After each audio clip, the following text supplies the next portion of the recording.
Thank you, Madam President. Madam President, I am here today to urge the White House and the National Security Council to develop and deliver to Congress a clear, comprehensive United States strategy to address the urgent threat posed by North Korea's nuclear missile program. I have introduced an amendment to the National Defense Authorization Act, the annual national defense bill that we will consider soon, requiring that strategy within 90 days. And I hope all of my colleagues will support it when the time comes. I'm honored to co-lead two Senate panels that have been focused on this threat for years. The Armed Services Subcommittee on Strategic Forces, where I work with my colleague Senator Fisher to oversee our nation's nuclear arsenal, missile defense systems, and nuclear nonproliferation programs. And the Banking Subcommittee on National Security and International Trade and Finance, where I work with Senator Ben Sasse to oversee the development and enforcement of U.S. sanctions laws. In my role on these two panels, I have traveled to South Korea, the DMZ, and China. I've met with U.S. forces and foreign leaders to discuss our challenges and our options for overcoming them. I've worked with colleagues, both Republican and Democratic, to shape legislation to improve our homeland defenses, strengthen our military, and expand our sanctions in response to Kim Jong-un's dangerous behavior. I sat in dozens of meetings, hearings, and classified briefings on the subject of North Korea's nuclear program and what we can do about it. Just yesterday, every member of the Senate had the opportunity to attend one of these briefings and hearings from the leaders of the Pentagon, the State Department, and the intelligence community about our various efforts against Kim Jong-un. I'm sorry to say I walked away from yesterday's briefing with the same concern I had after every briefing on this subject in the past 8 months. We have operational plans for our military and scattered talks among our diplomats, but we need a substantive strategy. With each passing week, at times with each passing day, North Korea is making its intentions clear and its progress toward a nuclear-capable ICBM known to the entire world. We see missile tests with growing ranges, warhead tests with growing yields, test shots that fly over the territory of our allies, and threats that target United States territories. Kim Jong-un says he wants to shoot a nuclear-armed missile into the United States mainland. I take him at his word, as we all should. In times like this, it's critical every move we make be a deliberate one that moves the ball forward toward the outcome we want, the outcome we need to achieve. We should be doing everything in our power to do that in a way that won't put America's sons and daughters, moms and dads, brothers and sisters who make up our nation's military in harm's way unnecessarily. There's more than 20,000 United States service members in South Korea. At last count, more than 300 of them were from my home state of Indiana. Another 40,000 U.S. troops are in Japan, and nearly 4,000 on Guam, not to mention the thousands of sailors and Marines aboard our vessels at sea in the region. I have every confidence in the ability of these men and women to defend our nation.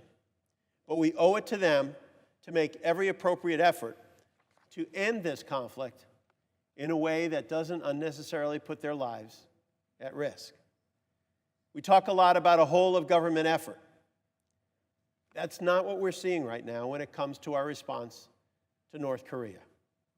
I see a Treasury Department that needs to dramatically step up its sanctions enforcement to not just induce pain, but to cripple North Korea's ability to progress further on its nuclear program.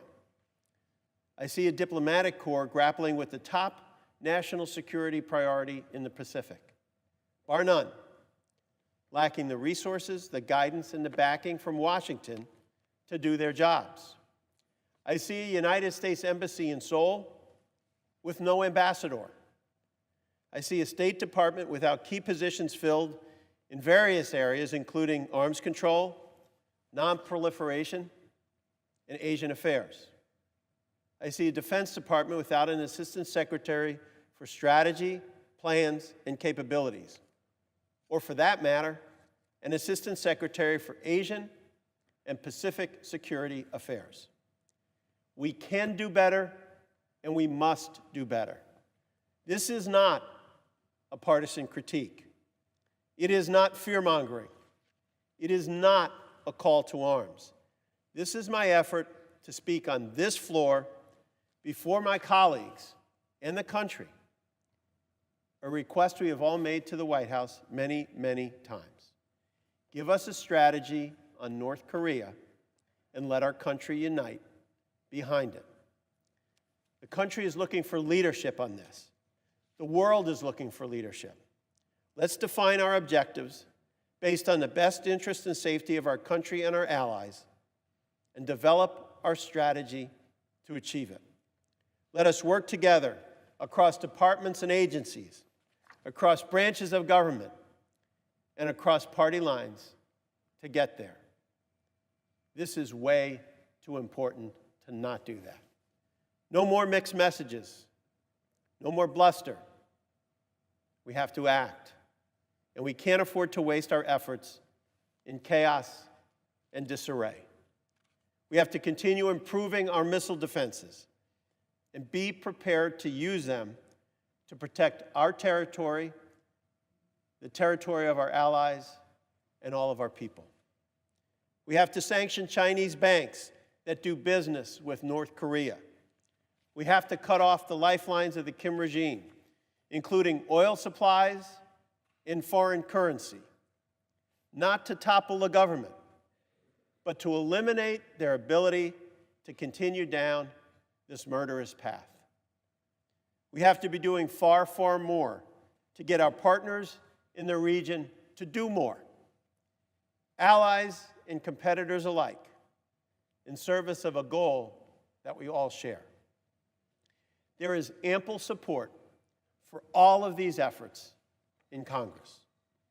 Senator Fisher and I worked together to provide even more funding for missile defense than the President requested because it is so important. Senator Sass and I have worked together to gather options from some of the nation's best and brightest minds on how to shape sanctions that could actually impact North Korea's ability to continue their nuclear program, whether Kim Jong-un agrees to it or not. And I believe there will be ample support among our allies and even our adversaries around the world if we provide the kind of clear and forceful and effective leadership that America has always been known for in the past. There is not a nation on earth that is safer with the existence of North Korea's nuclear weapons program, and that includes North Korea itself. However hard the path forward may be, we can all agree that the status quo is not enough, is not even close, and will not continue to work. We can't fix that without a strategy. So I'm here today asking the administration once again, reaching out our hand to them, to take that first essential step forward, and asking my colleagues to support my amendment to the National Defense Bill to require the administration to submit a North Korea strategy to Congress within 90 days. We can do this together.